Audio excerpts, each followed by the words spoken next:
बिस्मिल्लाहिर्रहमानिर्रहीम अल्हम्दुलिल्लाहि रब्बिल आलमीन वस्सलातु वस्सलामु अला सय्यिदिल व शफ़ील अंबिया वल मुरसलीन व सय्यिदना व नबीना व रोज़ शफ़ीना मौलाना सकलैन जद्दुल हसन वल हुसैन अबुल क़ासिम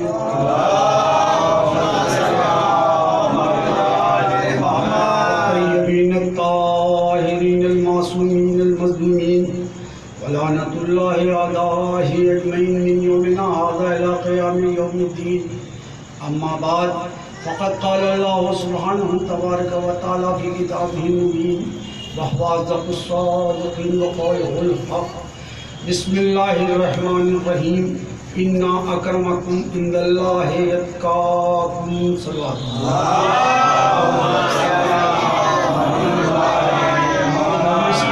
मैं अपने आप बयान का आगाज़ करूँगा फ़ज़ा से इल्तिमास है कि एक बार सूरह हम्द और 3 बार कुल हुवल्लाह की तिलावत फरमाकर अंसरी बेगम बिनते इब्राहिम हुसैन की रूह को इरशाद फरमाएं। खालिक़ कायनात है कि जिसका तक़वा जितना मेयारी है, बुलंद है, उतना ही वो अल्लाह के करीब है, और वो अल्लाह के करीब हो जाता है अल्लाह उसको लायक इज़्ज़त बना देता है। ये मुसलसल मजलिस से पहली मजलिस से चल रही है। आज इस अदा खाने की सिलसिले की 7वीं मजलिस है। इरशाद हो रहा है, अज़ीज़ान मोहतरम, कल तक गुफ्तगू उस मंजिल पर पहुँची थी कि जब मूसा अपने अहल व अयाल की हिफाजत के लिए तूर के पर पहाड़ पर जब गए हैं, आग देखा और गए हैं आग से, तो आग के पीछे से एक आवाज़ आई, या मूसा मैं तुम्हारा खुदा हूँ, मैं तुम्हारा खुदा हूँ। पहला सवाल आया है, या मूसा मैं तुम्हारा खुदा हूँ। और उसके बाद जनाब मूसा का सिलसिला आया। वाक़या ये था, कल बयान हुआ, जनाब मूसा तूर पर गए तो पूरे तूर को पैरों से नहीं रौंदा, सिर्फ उन पत्थर, उन रास्तों को रौंदा जिससे वो गए थे। अल्लाह ने मूसा के कदम से मस हुए उस पहाड़ को लायक कसम बना दिया। बत्तीन व जैतून व तूर सीना, व तूर सीना की कसम, अल्लाह कसम खा रहा है। अजीज़ान मोहतरम, बात यहाँ ये आगे जाहिर हो रही है, उस बात को मुतसिल करते हुए, आगे बढ़ाते हुए, कि जब कोई मासूम से कोई शय मस हो जाया करती है तो लायक कसम हो जाया करती है, लायक इज्जत हो जाया करती है। एक सलात पढ़े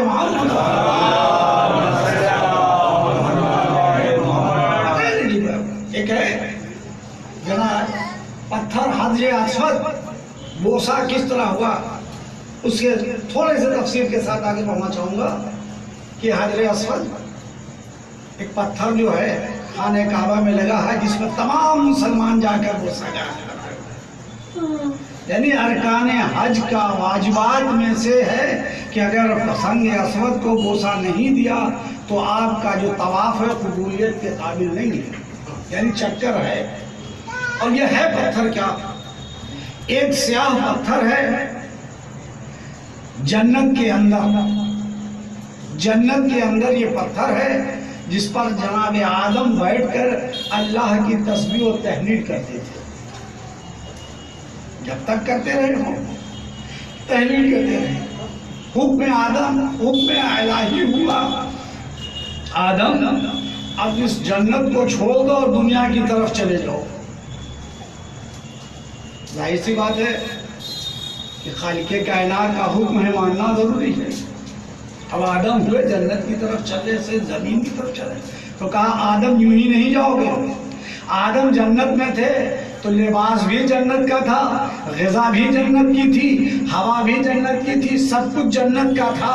अब जाने का हुक्म हुआ तो कहा लिबास उतार दो, लिबास उतार दो, यहाँ की ग़िज़ा यही रह जाएगी, यहाँ का पानी यही रह जाएगा, यहाँ का सब कुछ यही रह जाएगा। अज़ीज़ान मोहतरम, ये बात देखी गई है कि जब कोई किसी का मेहमान होता है तो जिसके यहाँ जो मेहमान होता है, अब वो मेज़बान की जिम्मेदारी होती है, उसके खाने का भी इंतज़ाम मेज़बान के ज़िम्मे है, उसके पीने का भी इंतज़ाम मेज़बान के ज़िम्मे है। और ज़्यादा दिन रह गया तो उसके लिबास की भी जिम्मेदारी उसी के ऊपर है, उसके सोने का भी इंतज़ाम उसी पर है, पर तमाम चीज़ें उसी पर है। आदम जन्नत से आए ज़मीन पर। ये याद रखो, बाज़ औक़ात लोग कहते हैं कि तर्क औला किया, तर्क औला किया, यानी नबूवत मासूम के दामन पर गुनाह का धब्बा बताया जा रहा है। ये कोई सज़ा नहीं थी अजीज़, बने ही आदम इसलिए थे क्योंकि मिट्टी से इसका जुज़ ज़मीन का उसमें शामिल था उनके जिस्म में, इसलिए ज़मीन पर अल्लाह को भेजना था, ज़मीन पर आए। आदम ज़मीन पर आए, जब ज़मीन जन्नत से चलने लगे वो पत्थर रोने लगा, पत्थर रोने लगा। जन्नत में पत्थर है, पत्थर रोने लगा। अज़ीज़ों, यही मौके पर कहना चाहता हूँ, पत्थर रो रहा है, अल्लाह को कहना चाहिए पत्थर क्यों रो रहा है, ये बिदअत क्यों कर रहा है, ये बिदअत क्यों कर रहा है। नहीं, कुछ नहीं। अल्लाह ने पूछा क्यों रो रहा है, कहा बारे अल्लाह, मैं आदम हम पर बैठकर तेरी तस्बीह और तहलील कर रहे थे। आदम मेरा मोहसिन है, मेरा चाहने वाला है, मेरा महबूब है, मेरे चाहता हूँ कि मैं भी आदम के साथ चला जाऊँ। एक सलात होने मोहम्मद वाला,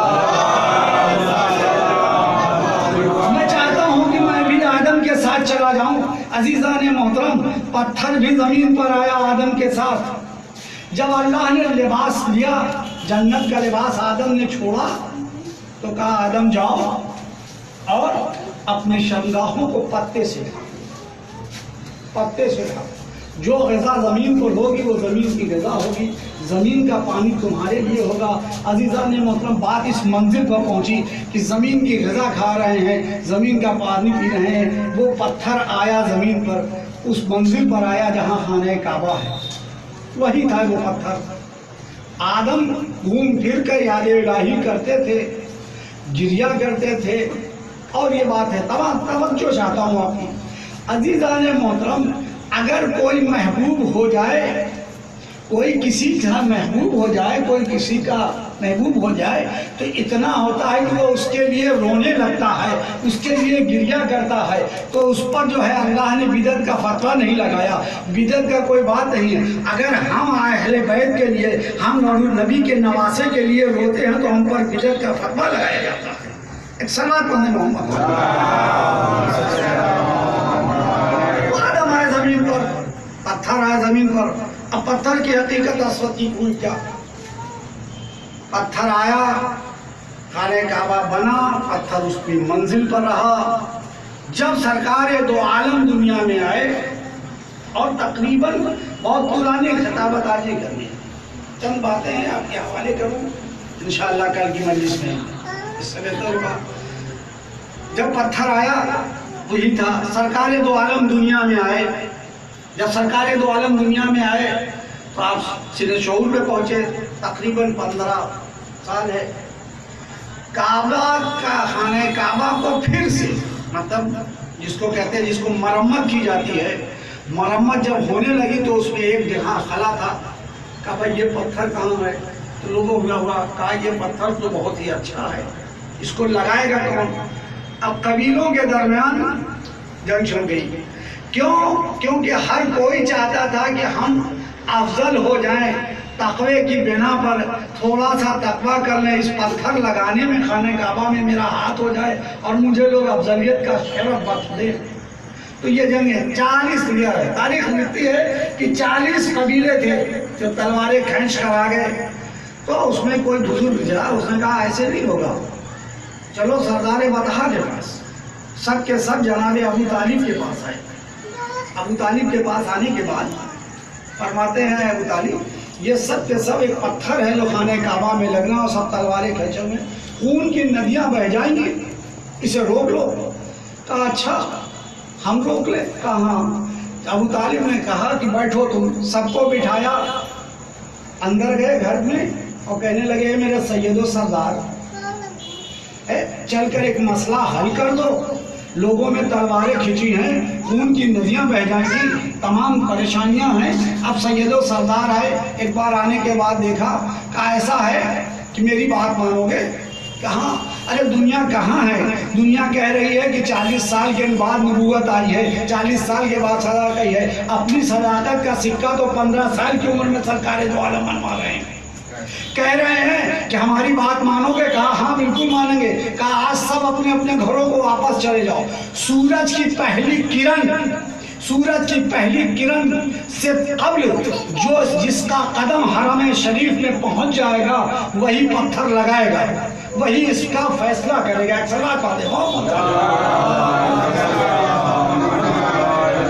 सूरज की पहली किरण जब जमीन पर आएगी और इससे कब्ल जो हरम में पहुंच जाएगा वही इस मसले का फैसला करेगा।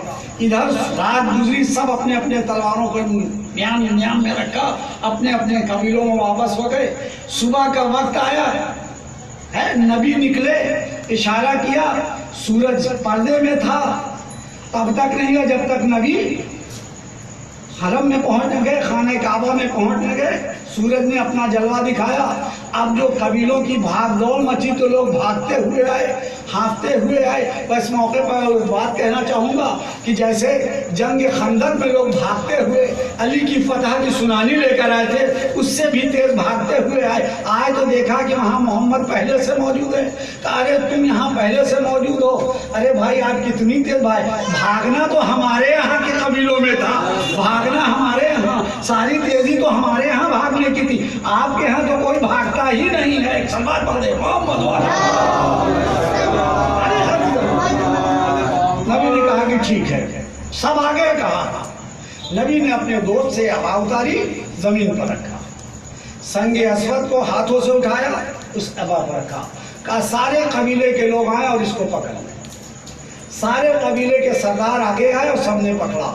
कहा खाने काबा तक ले चलो। खाने काबा तक लेकर आए, नबी ने अपने हाथों से उठाया, पत्थर को नष्ट कर दिया। अजीज़ाने मोहतरम, ये आदम के बैठने का पत्थर था, लेकिन आदम के साथ आया तो जमीन पर यूं ही पड़ा रहा। नबी ने जब अपने हाथों से मस कर दिया तो ये लायके बोसा हो गया।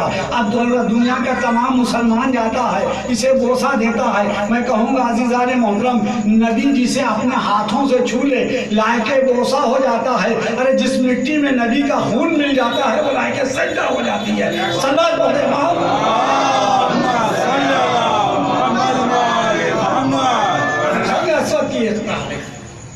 लायके सजदा हो जाती है।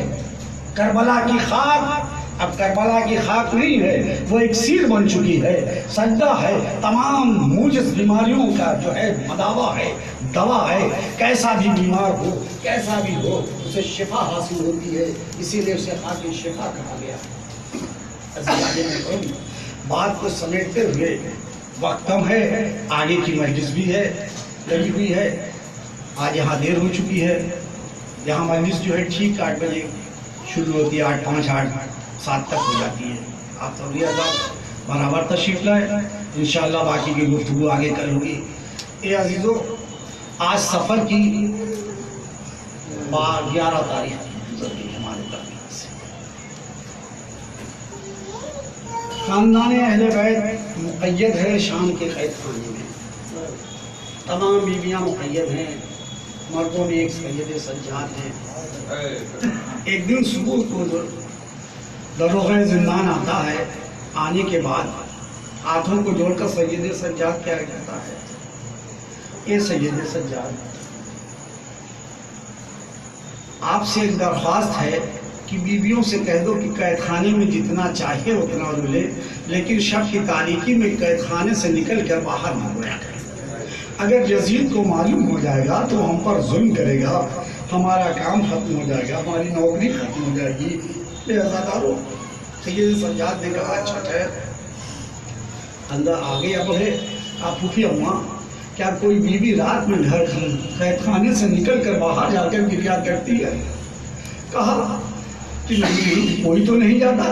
कहा दारोगा जिंदान कह रहा है कि कोई बीवी जो है उस पुष्ट पर कैद खाने के एक पेड़ है खजूर का, उसी पेड़ के नीचे इस तरह तड़प के रोती है जैसे किसी का कलीजा जाके उससे कह दो कि कल जब वो बीवी रोने लगे तो हमको भी ले चले सर। सैयद सज्जाद ने कहा है भाई, कल जब वो बीवी रोना गिरिया शुरू करे तो तुम आके हमको ले चलो, मैं देखूंगा कौन बीवी है। बस जैसे ही वो बीवी गिरिया करने लगी, उसने आके दरवाज़ा खोला। सैयद सज्जाद ने हथकड़ियों बेड़ियों को समाया, पीछे पीछे बीवियां हैं। ए आज़ादारों, जब वहाँ पहुँचे तो क्या देखा, एक नकाबपोश बीवी है जो तड़प पे गिरिया कर रही है। हाय हुसैन कह के तोड़ रही है। तो एक बार की जैसा ये जहरा आगे बढ़ी, कहा ये बीवी तुम कौन हो जो इस रात की तारीख में गिरिया कर रही हो, मेरे हुसैन का नाम लेके कर रही हो? उन बीवी ने कहा मेरी लाडली, अरे तूने मुझे पहचाना नहीं, मैं तेरी माँ फातिमा हूँ। ये कहकर रुख से नकाब उल्टा शहजादी ज़ैनब ने गले में बाहें डाल दी। ए अम्मा, अरे उस वक्त कहा थी जब मेरे भैया के गले पर खंजर चल रहा था, फातिमा कह रही थी ए मेरी बेटी, हुसैन का सर मेरी गोद में था, शिमर का खंजर था, वह मैं फरियाद कर रही थी, वाह मुसीबत, वाह